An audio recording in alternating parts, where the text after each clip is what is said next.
I think a big thing to lean into is, looking into our past, the masters, and what has lasted over the centuries, because that's telling us something. Yeah.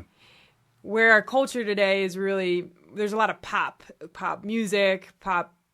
I don't know about pop poetry. You might know better than me, but even trendy visual arts. There's a lot of things that become trendy, and it can be easy to quickly want to have something, and they're catchy.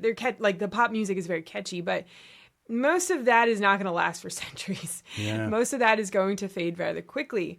And they have their purpose of entertainment, but as far as art goes, and something that's going to remain to speak to generations to come, like we need to look at some of our past to be able to acquire a awareness of what it takes to have something that lasts so long.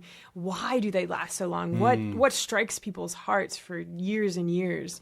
And especially if you are an artist yourself, to lean into that too and ask how to do that in your own work. Because again, pop has its place of just entertainment. But for me, I would love to create something that people will see when I'm long and gone, and that will still bring hearts to the Lord. So it's interesting to think about that. And I think it just takes time to be soaked in it, to learn from those that have walked this life previously. And what have they already learned? And yes, we then take that and begin to mold it and into our culture today, and how can it be relevant today? But they've already figured a lot out that we can take with us, right? Sometimes our modern culture is afraid of the past and thinks it's just boring, and to do new means to reject the whole past. And I think there's a big error in that. I think we need to bring the past in a new way. Yeah, I've thought about this in music before. When you have good sacred music that's appropriate for the liturgy, there's a certain timelessness to it. Yeah. It's not that this hymn is good because it's old. It's good because you can't tell how old it is. A hymn is bad and inappropriate, or at least inappropriate for the liturgy, if I can tell that it's from the 1970s or the 1950s or whatever, whatever.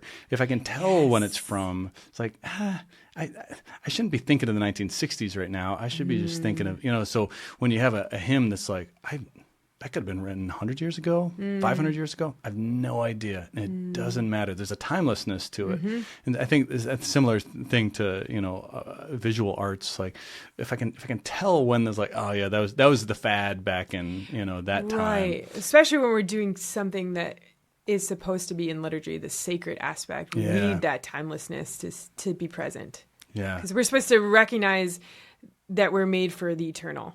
Right. And the arts are calling us to remember that, unless it's doing a bad job, and then we're just think about the fad that happened or whatever. So Right. that it's not doing its purpose. It's not serving its purpose.